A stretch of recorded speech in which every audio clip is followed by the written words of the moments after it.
Sie kommen aus der ganzen Schweiz. 7 Landfrauen aus 7 Regionen. Sie kochen, backen und essen gern.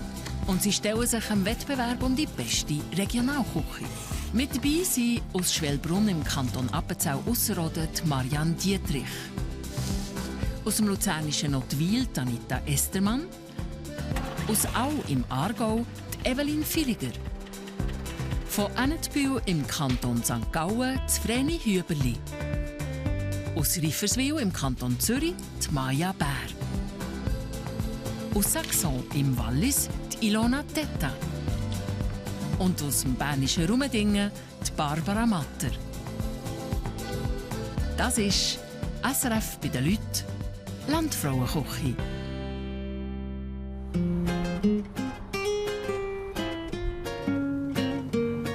Das Aargauer Freiamt. Heute besuchen die Landfrauen diesen Hof zu Au.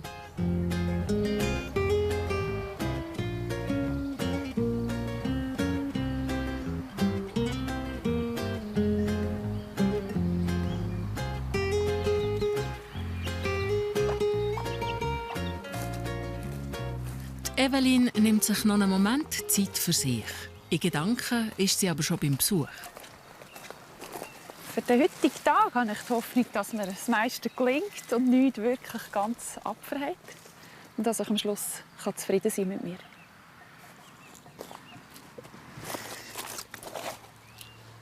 Die Luzerne kommen in die Sträusse als Tischdeko im Esszimmer. Ich bin so ein bisschen der Listentyp. Ich habe sicher eine Liste, so ein bisschen Checkliste, dass ich sicher nichts vergesse. Weil ich weiss, wenn der viel miteinander kommt, ja, dann muss ich einfach den Kopf bei der Sache haben. Aber mit einer Liste und ein bisschen strukturiert vorgehen, dann funktioniert es in der Regel schon.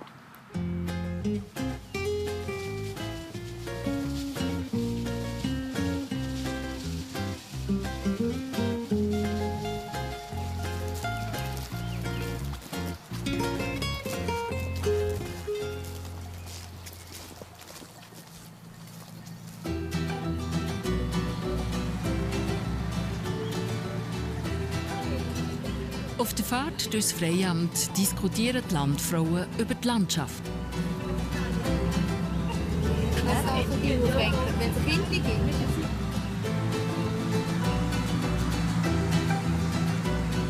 Ich habe mir vom Aargau aus ein bisschen anders vorgestellt. Ich habe mir nicht vorgestellt, dass die Landschaft so schön ist, wie sie jetzt hier oben ist. Also ich bin positiv überrascht. Schöne, grosse, grüne Plätze, Haufen Maisfelder. Ja, mir gefällt es sehr gut. Die Landfrauen kommen. In der Küche gilt es jetzt ernst. Ready? Gut. Liebe, toi, toi, toi.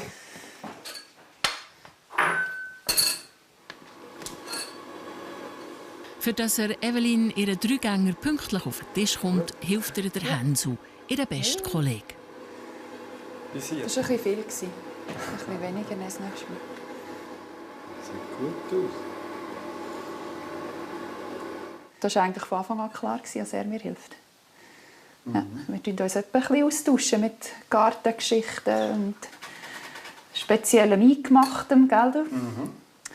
Genau. Tipps und Tricks. Genau. Und, ich bin sicher, ich kann die Ruhe behalten, wenn er in der Küche ist. Das ist super cool.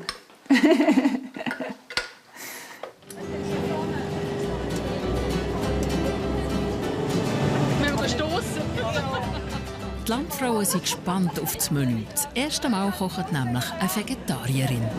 Erwartungen habe ich eigentlich heute keine. Ich weiss, dass es ein Veggie-Menü gibt, sehr wahrscheinlich.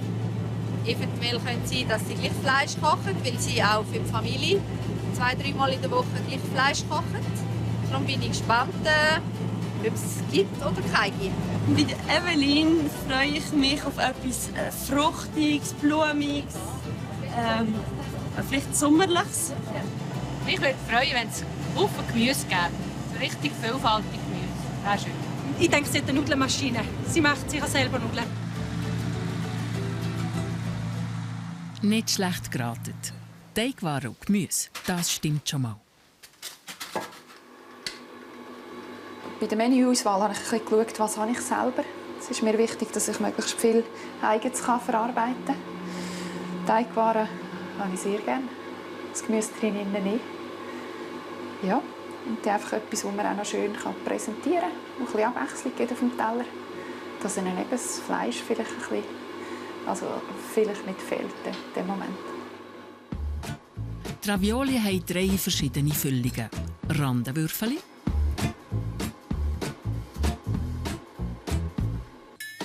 frisches Gemüse vom Garten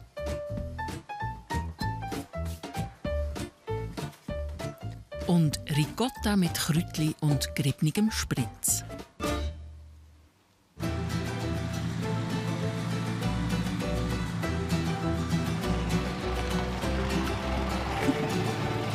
Die Familie Villiger ist bereit. Die Landfrauen können kommen. Hallo zusammen. Nein, sitz. Sitz, Juma. Hallo, hallo zusammen. Schön sind ihr da. Ich stelle euch gerne meine Familie vor. Das ist der René, mein Mann. Unsere älteste, Sarina. Der Florin und der jüngste Aurel. Hallo zusammen. Bei uns auf dem Hof wohnt auch noch die Margrit, das ist meine Schwiegermutter. Grüezi. Ja, jetzt hätten wir den Apero parat für euch.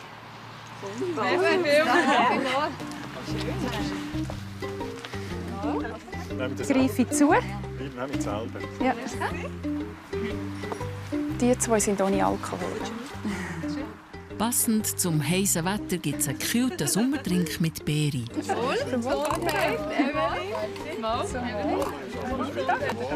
René?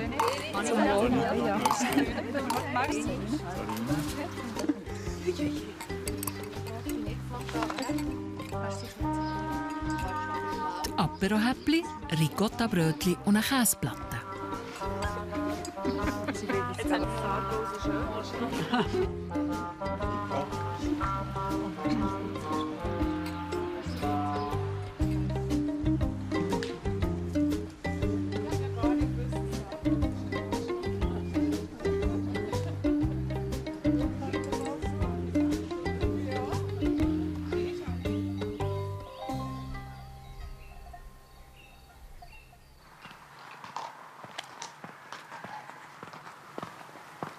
Es ist 5:30.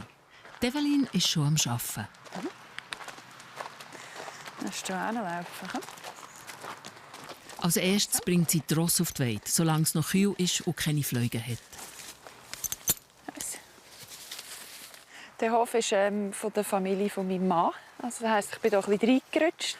Es hat von den Brüdern, den älteren Brüdern von René niemand den Hof übernehmen. Und so hat es sich ergeben, dass wir hier gelandet sind und den Hof übernommen haben.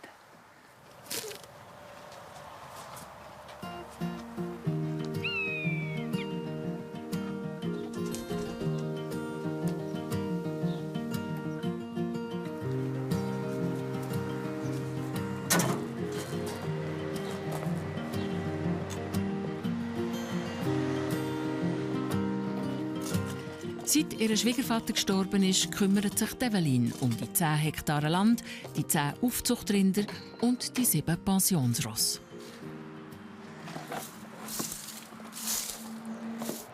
Ja, hier am Ruder bin hauptsächlich ich. Das ist mein Alltag daheim, statt dass ich auswärts arbeite.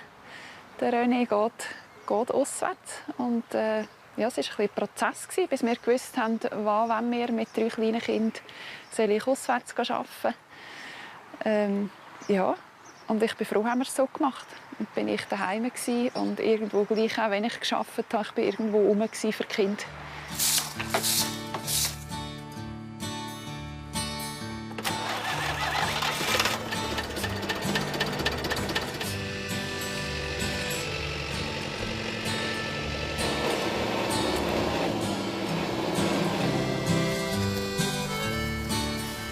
Evelyn ist gelehrte Gärtnerin und hat eine landwirtschaftliche Weiterbildung gemacht. Jetzt führt sie den Hof als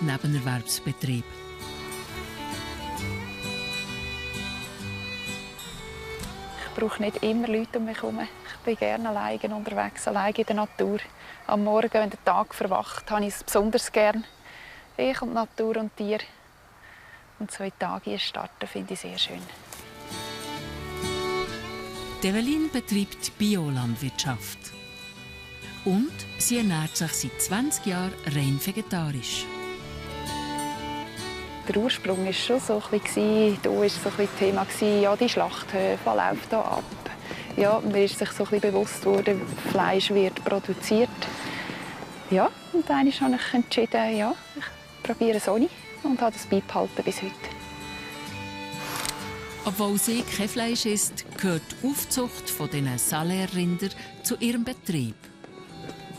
Für mich beißt sich das nicht. Weil schlussendlich ist es mir das Wichtigste, dass die Tiere, die bei mir auf dem Hof leben, dass die ein gutes Leben haben. Und wenn es am Schluss in der Lebensmittelkette endet, dann kann ich sagen, sie haben wenigstens ein gutes Leben gehabt.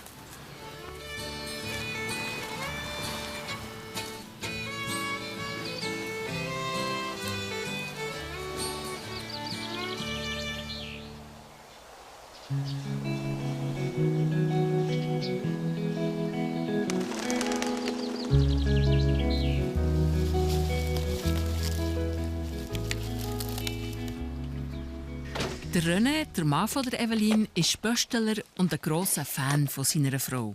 Er hat sie bei der Landfrauenküche angemeldet.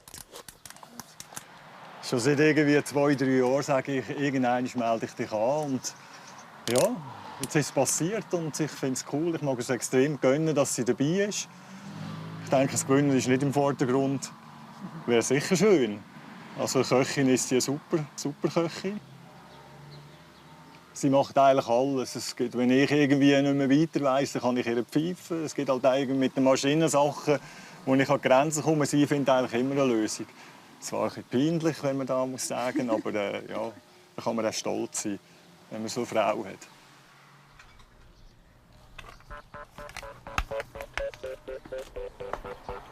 Los geht's. Einmal in der Woche treffen sich Evelyn und René mit den Powerbikers von Au für eine Tour. Wow.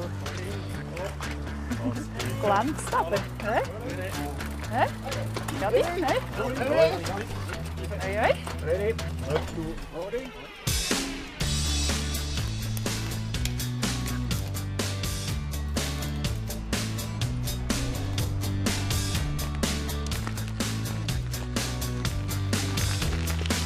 Das Ziel heute der Lindenberg, der Hausberg vom Freiamt. Evelyn kann in dieser Mannengruppe problemlos mithalten. Das Velofahren gibt mir eine gute Abwechslung zu meinem Alltag. Es gibt mir auch das Gesellschaftliche, wenn ich mit den Powerbiker unterwegs bin. Es gibt mir auch eine Beziehung zu meinem Mann, wo wir dann, wenn wir zu zweit unterwegs sind und wirklich Zeit haben für uns, das gemeinsame Hobby. Ja, und einfach eine Zufriedenheit, wenn man irgendwo sagen, man macht eine Tour und man kommt dort an und ja, da könnte ich manchmal schon juchzen.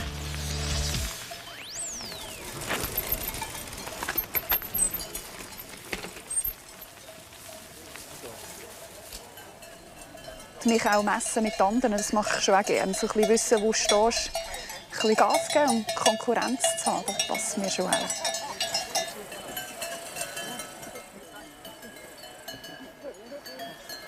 Meine Frau ist ein bisschen verrückt beim Velofahren. Habe ich manchmal das Gefühl, sie braucht immer irgendwie ein Ziel. Und dann kann sie einfach grind runter und fahren und beißen. Und da gibt es eigentlich kein Halten. Das staune ich immer wieder. Also das ist, ja, wenn es Herd auf Herd geht, ist, ja, dann mag ich nicht mehr noch. Also Evelyn, muss ich zugeben, ist sie ein bisschen schneller.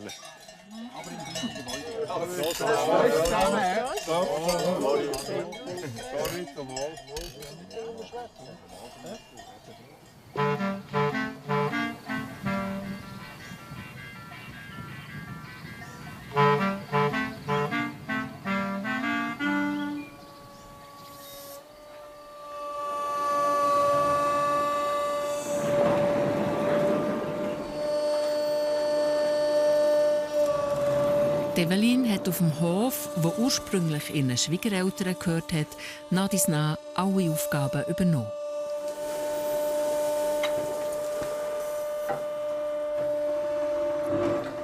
Ich musste einfach alles von Grund auf lernen, auch das Kranen und mit den Hebeln und so. Habe ich wirklich, als ich so die erste Mal drinnen gehockt bin, gefunden, jeder Gott, wie schaffen wir das? Aber wir gewöhnen sich daran und schlussendlich ist es so wie automatisiert.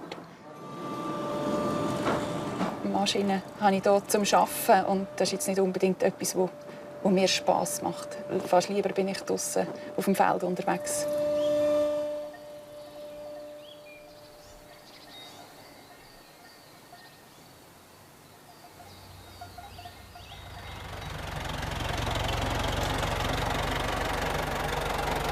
Wenn es zeitlich drin liegt, gehen Evelyn und ihre Tochter Sarina ausreiten. Sarina ist 18 und macht die Ausbildung zur Drogistin.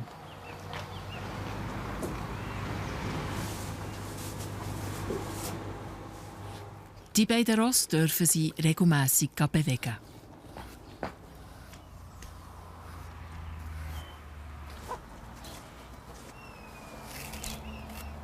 Ich bin schon, als ich noch eine ganz kleine war, schon auf den grossen Ross oben geritten. Das war immer so. Ich bin ein bisschen damit aufgewachsen.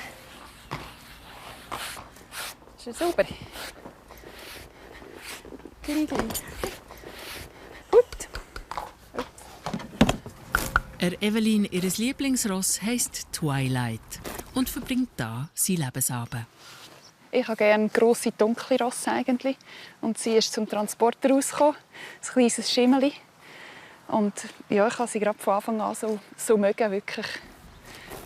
Twilight ist ein ehemaliges Springross, ist aber sehr nervenschwache. Also wenn man etwas verlangt von ihr, sie ist einfach eine schwierige beim Reiten. Und ja, es hat sich dann einfach so ergeben, dass sie bei uns bleibt. Sie gehört eigentlich nicht mehr. Und sie ist im Umgang so eine Liebe.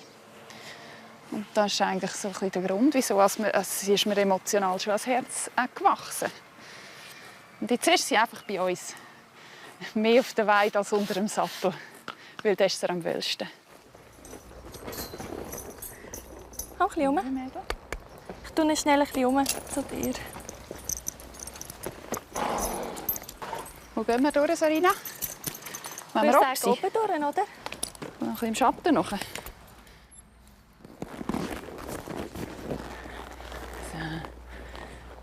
Vergangen. So. Nein. Einmal über die Strasse und schon sind sie mitten in einem idealen Reitgebiet.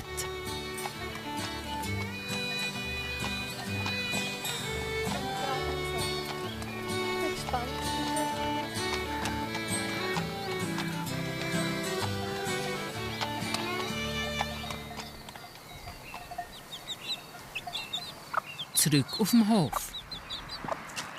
Aurel? Bist du nachher? Ja. Hast du ihn beieinander? Ja. Meinst du den? Ich hoffe es. Wo kann ich helfen?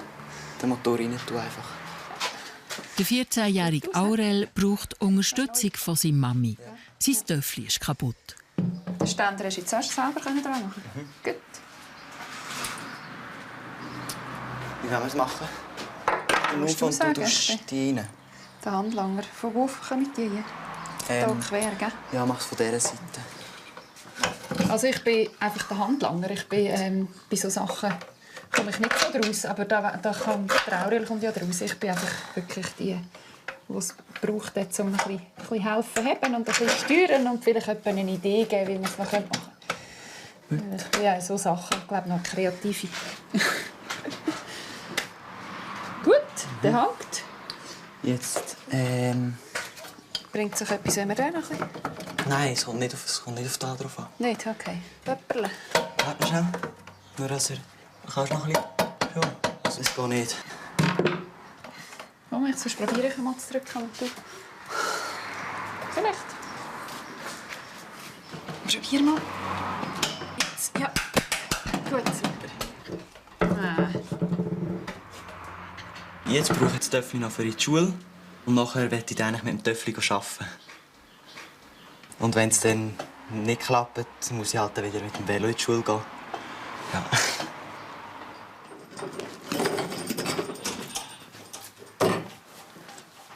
Nein.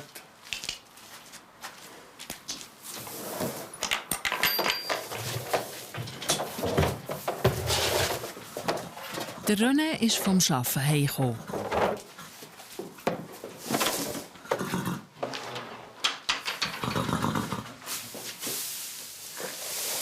Ich tue etwa nach dem Feierabend auch ein bisschen helfen in der Evi, dass sie, sie ein bisschen unterstützen. Und dann macht sie manchmal halt im Garten etwas oder gehe mit den Kindern lernen. So probiere ich auch jeden sie ein bisschen zu unterstützen. Und ich finde es eigentlich ein guter Ausgleich zu meiner Arbeit auf der Post.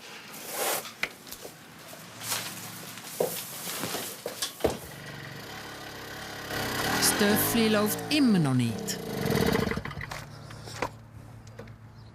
Also weißt du, Rinnen tut sie ja nicht. Die Dichtung ist dicht. Ich schaue, ob es überhaupt sind. Was ist jetzt nicht mehr?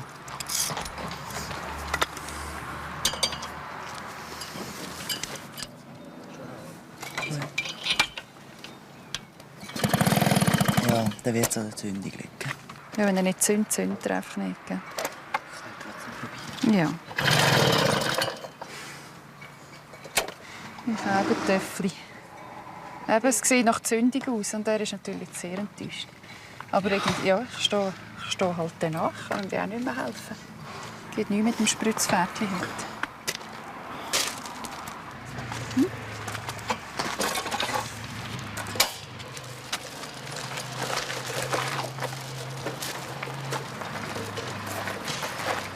Auf dem Hof leben noch Zwergseiden-Hühner.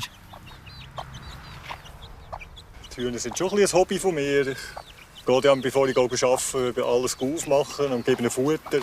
Ja, für die 2, 3 Hühner bin ich zuständig. Jetzt läuft es wieder. Er hat jetzt noch mal die Kabel sauber zusammengesteckt, geschaut, zündet es oder zündet es nicht und am Schluss ja, ist es gelaufen.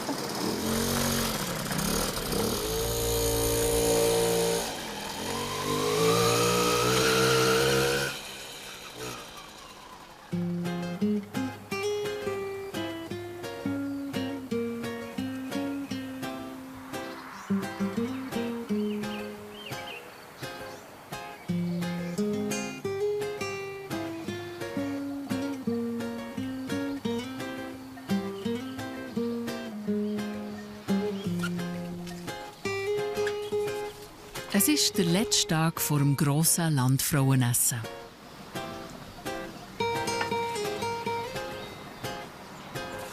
Was bei der Evelyn nie fehlt auf dem Menüplan, Gemüse aus dem eigenen Garten.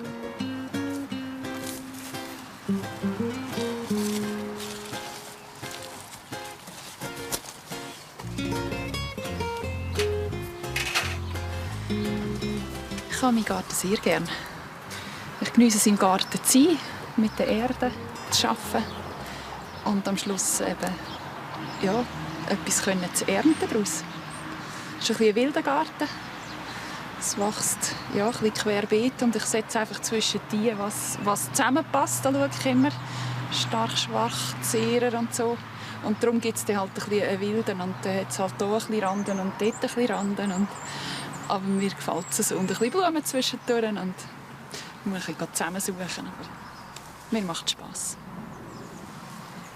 Tomaten, Rüebli, Kürbis, Randen, Lauch und noch mehr. All das braucht sie für das vegetarische Landfrauenznacht. Ja, ich hoffe, dass sie das Fleischessen ausblenden können und mein Menü ohne Fleisch geniessen können. Ich bin sehr gespannt auf die Reaktionen. Und ich denke, sie erwarten ja nicht, ich könnte ja Fleisch kochen. Aber sie gehen schon davon aus, dass es bei mir kein Fleisch auf dem Teller gibt. Ich bin nicht nervös wegen dem, weil das ist meine Küche und alles andere wäre fremd für mich. Und ich bleibe einfach mich selber.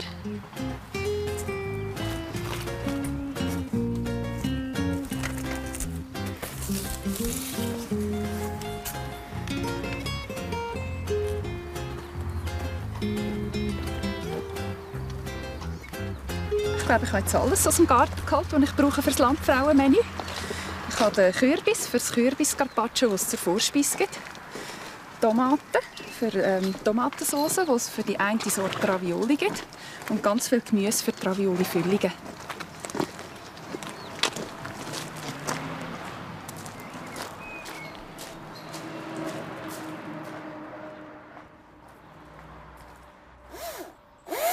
Nicht nur Gemüse hat Evelyn gern, sondern auch Holz.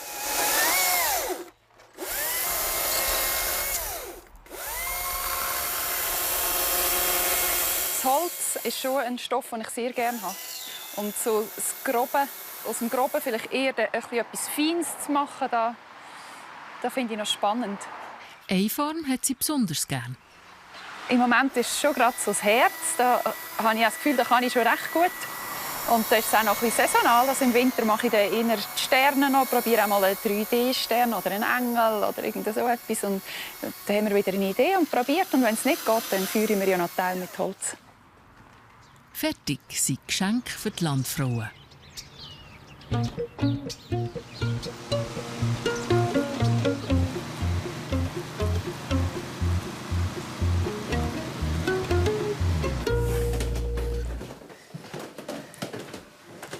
Am Abend muss die ganze Familie mit anpacken. Aus der Stube wird jetzt ein Esszimmer. Also jetzt willst du das Sofa dort hinten. Ja, jetzt tun wir doch am besten den Tisch hier rüber und dann können wir mit dem Sofa durch. Holz.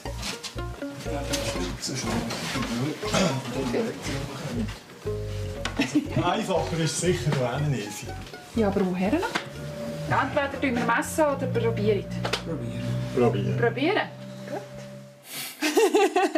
Wer gibt bei uns den Ton an? Gute Frage. Kommt darauf an, in welchem Du. Bereich. Ich? Ja, aber ich finde schon, weißt, wir haben so ein bisschen den gleichen Geschmack und die gleiche Richtung. So. Grundsätzlich müssen wir uns selten suchen. Ja, das ist ja so, ja. Okay. Mhm. Nein, der Spinkel liegt im Vasen. Nein, du musst die gross nehmen. Oh, das ist schwer. Seit 17 Jahren sind Evelyn und René ein Paar. Sie sind nicht weit voneinander entfernt aufgewachsen und sich dann irgendwann über den Weg gelaufen.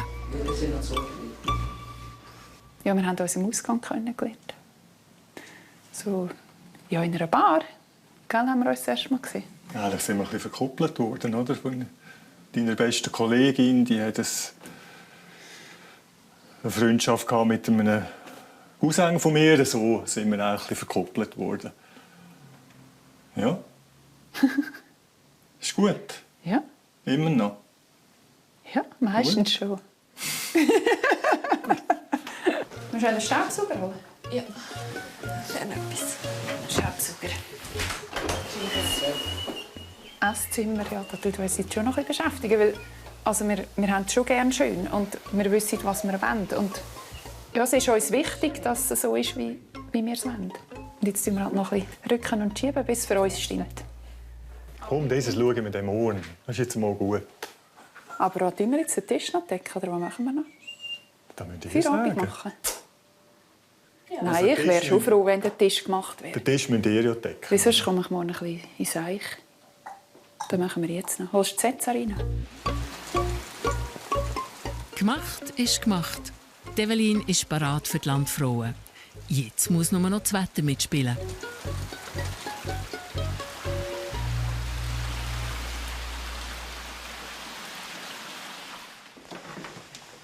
Reinspaziert. Ah, schön. Wow, so hübsch. Dankeschön, Ja, merci. Also, viel Vergnügen. Danke. Schön, he? Ja. In dem Fall hat sie die auch selber gemacht, wenn sie Holzherz machen. Motorsage, oder? Ja, du musst also gerade ein bisschen fein arbeiten. Ja, wahrscheinlich schon. Also, was geht? Vielleicht gibt es Kürbisravioli. Es gibt sicher etwas mit Kürbis. Mit ein bisschen Salbei drauf. Und jetzt wird das Rätsel gelöst. Grüezi, grüezi, liebe Landfrauen. Willkommen bei uns in der Stube. Ich hoffe, es ist euch wohl. Ja, tipptopp. Ich Ich darf euch ein Menü vorstellen vom heutigen Abend. Zur Vorspeise gibt es ein Kürbis-Carpaccio mit einem Baumnussbrötchen. Zum Hauptgang serviert der René dreierlei Ravioli. Und zum Dessert gibt es ein Himbeer-Knuspertöpfchen, ein lauwarmes Schokoküchli und frische Beere. Ich wünsche euch einen guten. Danke vielmals. Freuen wir uns. Vielleicht hat es noch Rüebli drin. Die Landfrauen warten. Die Nussbrötchen müssen jetzt schleunigst in den Ofen. Sie sind ein bisschen genug feucht. Also der Teig ist einfach feucht, wenn man das Brot so macht, ohne Kneten. Jetzt klebert er ein bisschen genug fest, aber es kommt hoffentlich schon gut. So, noch ein bisschen Nüsse drauf, dass du wirklich ein Nussbrötchen ist. Und gerade in den Ofen. So. Die Brötchen gibt es zum Kürbis-Carpaccio. Bevor der Kürbis in den Ofen kommt, würzt Evelyn mit einer Knoblauchmarinade.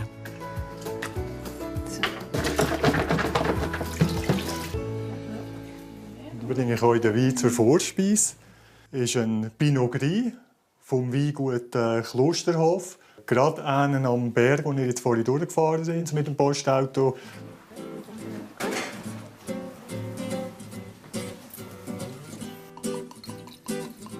Sieht ja mal kalt aus. Also, ich hoffe, er passt hier. Ja, danke vielmals. Zum Wohl. Aufs Aargau, hä? Ist mir da zu, hä? Geht kaputt? In der Küche läuft nicht alles, wie es sollte. Schlecht? Oh nein, das geht nicht. Kommt, der sieht aber ein bisschen öliger aus, ein bisschen weniger trocken. Oh ja, das ist viel besser.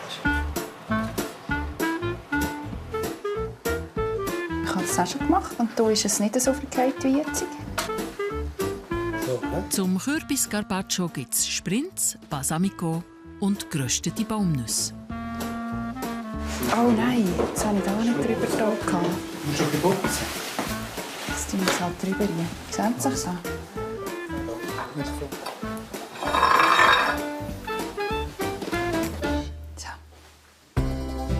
Die Vorspeise: Kürbis-Carpaccio mit Baumnussbrötchen.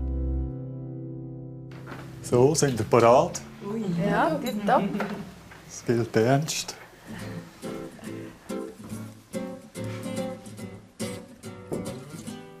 Schön. Schmeckt so gut. Ja, es Aber schmeckt. ich weiss, ist das der Kürbis, der schmeckt so gut? Das sind Kräutchen, oder? Knoblauch, ja. Öl oder so. Olivenöl. Danke vielmals. Also, du hast euch recht einen guten. Ja, merci. Merci vielmals. Einen guten Miteinander. Guten miteinander.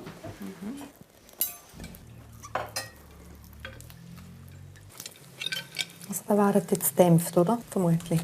Ich nehme es an, also von der Konsistenz her. Salzgewürz habe ich gern.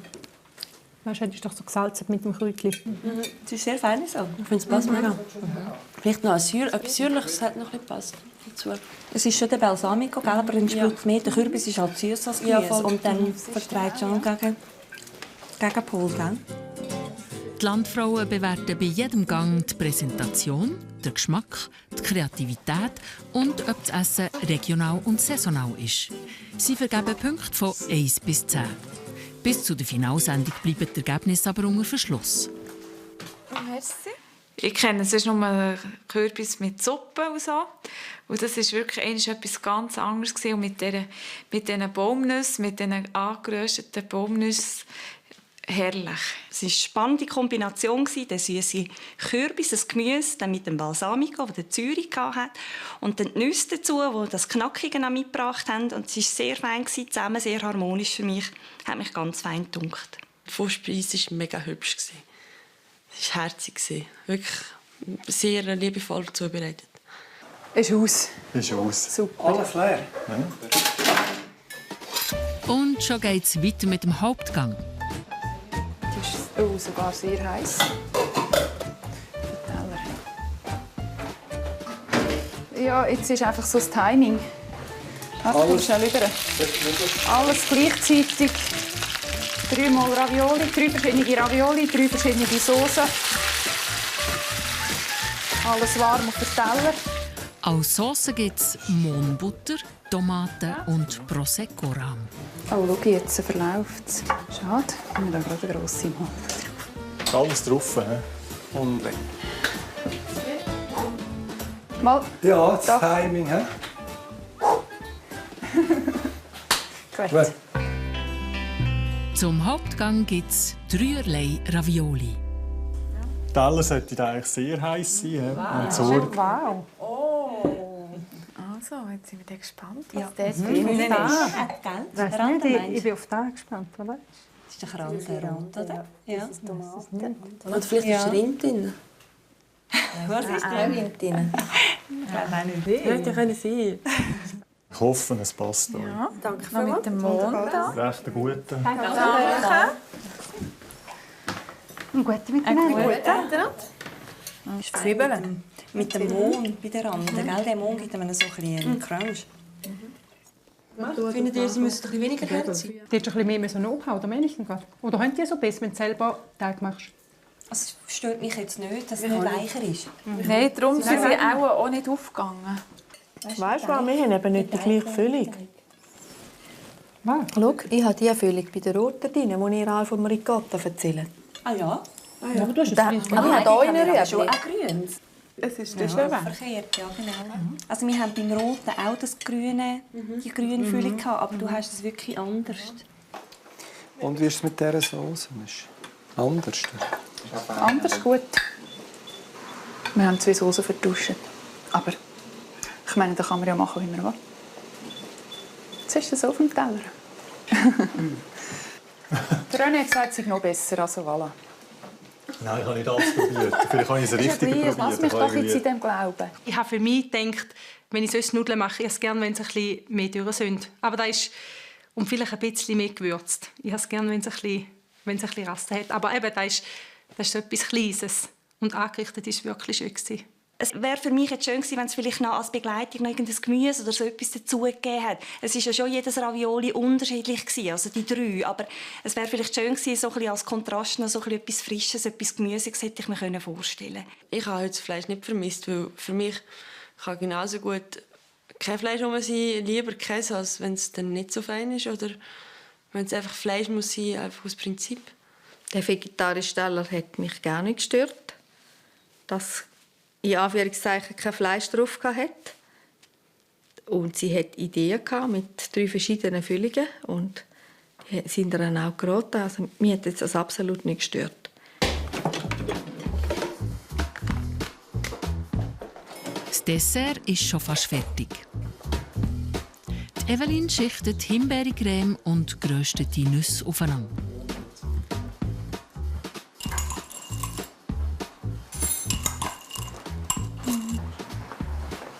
Ich habe gerne so ein bisschen das Fruchtige, etwas, das knuspert, so ein bisschen die verschiedenen Konsistenzen und Geschmäcker verbunden. Das habe ich noch gerne in einem Gericht. Ich muss noch ein bisschen lassen, Fisch. 30 Sekunden. Das ist nicht gut. Wärst du schon noch? Ich wäre sehr noch. Sehr noch? Das wäre schon so sehr gut. Wie lange geht es noch? Aussen fest und innen flüssig. So sollten die Schokoküchli aus dem Ofen kommen. Mal. Ehrlich. Langsam. Schön langsam. Oh. René? Bist du bereit? Oh, die sind aber sehr weich im Fall.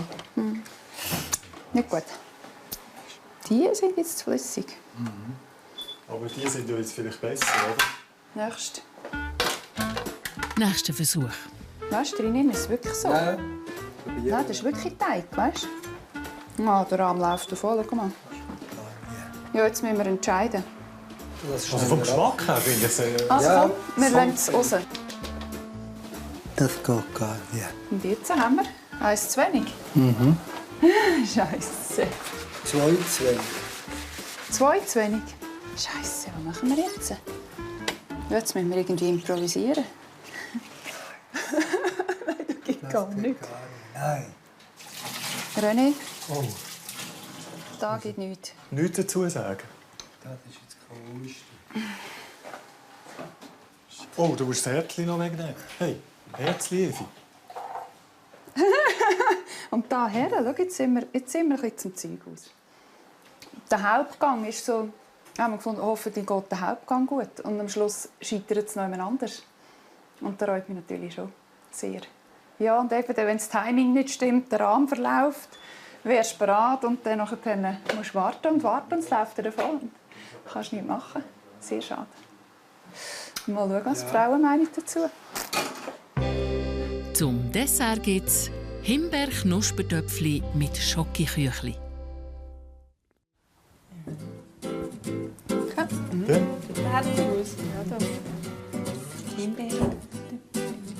Das ist Glaswille. Entschuldigung aus der Küche. Entschuldigung aus der Küche? Die ist ein bisschen zusammengestürzt. Ein guter Zeit. Ja, danke vielmals. Merci. Auch wieder Baumnuss, hä? Ist doch Knusper. Ist das nicht der Flocken, oder? Aha, der. Das ist doch Baumnuss, oder? Oder so Flocken. Ah, vielleicht eine Mischung. Ich weiss nicht.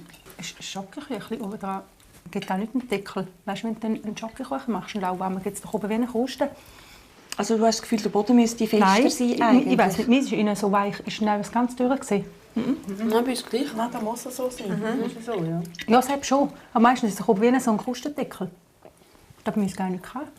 Weißt du, es ist ja schon übergestürzt. Mal schon. Ja, schon. Ob der sich jetzt einfach wieder ein bisschen aufgeweicht hat durch für die Wärme natürlich, wenn es also gekehrt hat. Ich weiss es nicht. Also ich kann auch keinen Deckel oder so nehmen. Aber es ist sehr fein. Also das Dessert hat schon mal wunderschön ausgesehen, als es kam, mit diesen Farben. Es war auch geschmacklich sehr, sehr fein. Also ich habe es genossen, von vorne bis hinten. Bei mir war es leider Schokoküchli für Kate. Hat sicher einen Zusammenhang mit der Hitze, die auch noch in der Küche war, dass das einfach bald gesagt verlaufen ist. Mit dem Himbeere, das war so erfrischend, das, wie ein Mousse. Und das Knusper drin, das war ganz erfrischend. Und die Schokoküchli war noch schön lauwarm, das ist auch wie verlaufen in der Zunge. Wo haben das Gefühl? Dass ich ihm etwas rede? Ja. Nein, das war sicher gut. Aber Sie haben nichts gesagt dazu. Nein. Vielleicht ein bisschen Verbarmen, aber... Nein, also es ist sicher gut. Es ist alles weg, es ist sicher gut. Es ist gut. Ich habe es ja probiert, es ist auch erstens optisch. Ja. Die zwei sind in die Hose, ja. Schade. Ja. Man hat die bekommen. Ja, wenn es die... das ist doch gleich. Minu. Oh. Ist gut. Hey. Geschafft. Ja. Ist gut gewesen. Ist gut. Ja. Cool gewesen. Nein, ist gut gewesen. Rüebli da. Ja, haben wir schon den ganzen Abend gemacht. Ich denke, muss sein. Ja, genau.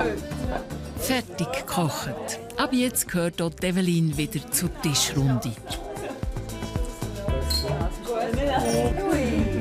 Nächste Woche reisen die Frauen zum Vreni Hüberli ins Toggenburg.